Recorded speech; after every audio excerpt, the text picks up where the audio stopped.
भगवत गीता के नाम कुछ पल हर सुबह शाम चैनल में यह अनाम आवाज़ एक बार फिर आप सबों का स्वागत और अभिनंदन करती है। साथियों, आज आप सबों के बीच प्रस्तुत है भगवत गीता चतुर्थ अध्याय का 15वां श्लोक। एवं ज्ञात्वा कृतं कर्म पूर्वैः अपि मुमुक्षिभिः कुरु कर्मैव तस्मात् त्वं पूर्वैः पूर्वतरं कृतम्। इस श्लोक का सरल शाब्दिक अर्थ इस प्रकार है।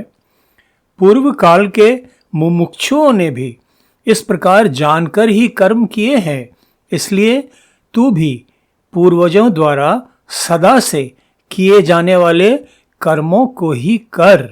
साथियों, इस श्लोक का अर्थ तथा उसका विस्तार समझने के क्रम में सबसे पहले मुमुक्षु का अर्थ समझ लेने से इस श्लोक के अर्थ तथा महत्व को समझना आसान हो जाता है। तो साथियों, मुमुक्षु का अर्थ है मोक्ष प्राप्त करने की इच्छा वाला या मोक्ष प्राप्ति के लिए प्रयत्नशील मनुष्य। मोक्ष अर्थात इस मर्त्य लोक की विभिन्न योनियों में बारंबार जन्म मृत्यु के दुष्चक्र से मुक्ति पाकर सच्चिदानंद परमेश्वर का साक्षात्कार प्राप्त कर उनके परमानंद की दिव्य अनुभूति में निमग्न हो जाना। योगेश्वर श्री कृष्ण ने अब धीरे धीरे स्थिर चित्त होते जा रहे अर्जुन को गुरु रूप में केवल समझाना ही नहीं बल्कि उचित तथा आवश्यक आदेश देना भी आरंभ कर दिया है। इस श्लोक में भी श्री कृष्ण द्वारा अर्जुन को आदेश ही दिया जा रहा है। श्री कृष्ण का आदेश यह है कि पूर्व काल के ज्ञानी जन जिन्हें इस माया लोक रूपी संसार की असारता का बोध हो जाता था, जिस कारण से इस संसार के भोगों के प्रति उनकी आसक्ति समाप्त हो जाती थी और संसार के अपने सभी नियत कर्तव्य कर्मों का वे केवल कर्तव्य भाव से पालन करते हुए इस संसार में बारंबार जन्म मृत्यु के बंधन से मुक्ति पाकर मोक्ष प्राप्ति के लिए पुरुषार्थ करते हुए जीवन व्यतीत करते थे। श्री कृष्ण अर्जुन को कह रहे हैं कि उसे भी उसी प्रकार निष्काम अनासक्त होकर अपने क्षत्रिय धर्म कर्तव्यों का पालन करते हुए मोक्ष प्राप्ति के उद्देश्य से ही कर्म करना चाहिए। इस श्लोक में भूत वर्तमान भविष्य के ज्ञाता सर्वज्ञ योगेश्वर श्री कृष्ण अर्जुन को यह भी समझा रहे हैं कि आसन्न महायुद्ध की विषम परिस्थिति में जिस ज्ञान का वे उसे उपदेश कर रहे हैं वह कोई नई बात, कोई नया ज्ञान नहीं है। पूर्व काल में भी अनेक ज्ञानी जन इसी मार्ग का अनुसरण कर मोक्ष प्राप्ति के अधिकारी बन चुके हैं। इसलिए अर्जुन को भी बिना किसी दुविधा, बिना किसी संशय, बिना किसी शंका के श्री कृष्ण द्वारा बताए जा रहे उसी मार्ग का अनुसरण करना चाहिए ताकि वह भी अपने क्षत्रिय धर्म रूपी कठोर कर्तव्य का पालन करते हुए मोक्ष प्राप्ति का अधिकारी बन जाएगा। मानव जीवन का इससे अधिक कल्याणकारी कोई अन्य मार्ग नहीं हो सकता है। साथियों, परमेश्वर रचित संसार का यह खेल तो अनादिकाल से चला आ रहा है और माया के इस खेल का मर्म रहस्य समझ जाने वाले लोग इस माया की मृग मरीचिका की कभी न समाप्त होने वाली दौड़ से अपने आप को अलग कर उस मार्ग पर चल देते हैं जो मुक्ति का मार्ग है, मोक्ष प्राप्ति का मार्ग है, कर्म करते हुए भी कर्म फल बंधन से मुक्त रहने का मार्ग है। योगेश्वर श्री कृष्ण अपने प्रिय सखा और अब शिष्य बने अर्जुन को समझा रहे हैं कि उपदेशों के द्वारा जो मार्ग वे अर्जुन को बतला रहे हैं, मोक्ष प्राप्ति के इच्छुक अनेक लोग पहले भी उसी मार्ग का अनुसरण कर इस संसार बंधन से मुक्त हो चुके हैं।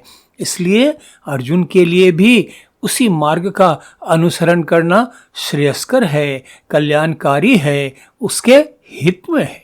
साथियों, हर सच्चे योग साधक को शास्त्र सम्मत क्रियाकलापों तथा सांसारिक भोग इच्छाओं से प्रेरित क्रियाकलापों के बीच अंतर का बोध होना ही चाहिए और इस बोध के बाद उसे परमेश्वर प्रेरित ज्ञान मार्ग का ही अनुसरण करना चाहिए, बिना किसी कर्मफल की आशा आकांक्षा के निष्पृह निष्काम अनासक्त भाव से, केवल कर्तव्य भाव से।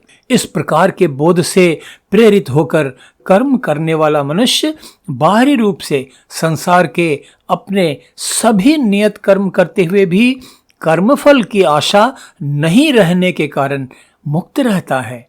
उसकी चेतना आंतरिक रूप से निरंतर परमेश्वर के ध्यान में ही लगी रहती है, जैसा मेरे परम आराध्य परम श्रद्धेय ब्रह्मज्ञानी सद्गुरु सदाफल देव जी महाराज ने स्वरवेद में कहा, काम कोई करते रहो प्रेम धार प्रभु लाग, चलत फिरत टूटे नहीं प्रेम उदय बड़ भाग।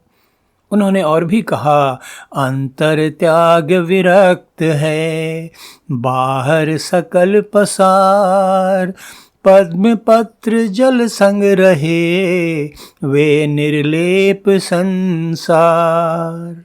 साथियों, जैसा मैं बार बार कहता चला रहा हूँ, ब्रह्म ज्ञान की यह दिव्य निर्मल धारा जो भगवत गीता के हर श्लोक में अजस्त्र प्रवाहित है, अनादि है, सनातन है, अमर है।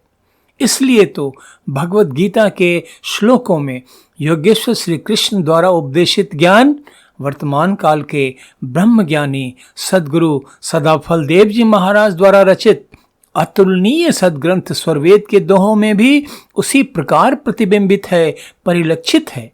ज्ञान तो वही है, वही पुरातन, वही सनातन। अंतर केवल भाषा का है, अभिव्यक्ति के अंदाज का है। तो ब्रह्म ज्ञान के अमर सनातन होने का यह बोध इस ज्ञान के प्रति हमारी आस्था को, हमारे विश्वास को और भी दृढ़ बना देता है। इस ज्ञान धारा में जीवन की सभी समस्याओं का समाधान है, जीवन की हर बेचैनी का उपचार है, कर्तव्य अकर्तव्य का बोध है और अनंत अनंत अनंत शांति है। साथियों, जब सांसारिक लाभ की इच्छाओं से मुक्त होकर कर्म करने की बात आती है तो शुरू में तो ऐसा लगता है कि ऐसा जीवन तो बिल्कुल अर्थहीन नीरस होगा और ऐसा जीवन जीने का क्या लाभ। किंतु सांसारिक जीवन के उथल पुथल भरे मार्ग पर चलते चलते हम सभी को एक न एक दिन यह एहसास, यह अनुभूति होने ही लगती है कि ऐसा जीवन तो अर्थहीन खोखला ही बीत गया। परमेश्वर रचित इस खेल में जो भूमिका परमपिता परमेश्वर ने हमारे लिए तैयार की थी, हमने तो अपनी स्वतंत्र इच्छा के अहंकार में बहकर कुछ दूसरा ही खेल खेला और जब तक इस निरर्थकता का बोध होना शुरू हुआ, बहुत देर हो चुकी। पछताने के सिवा कुछ और हाथ नहीं लगता।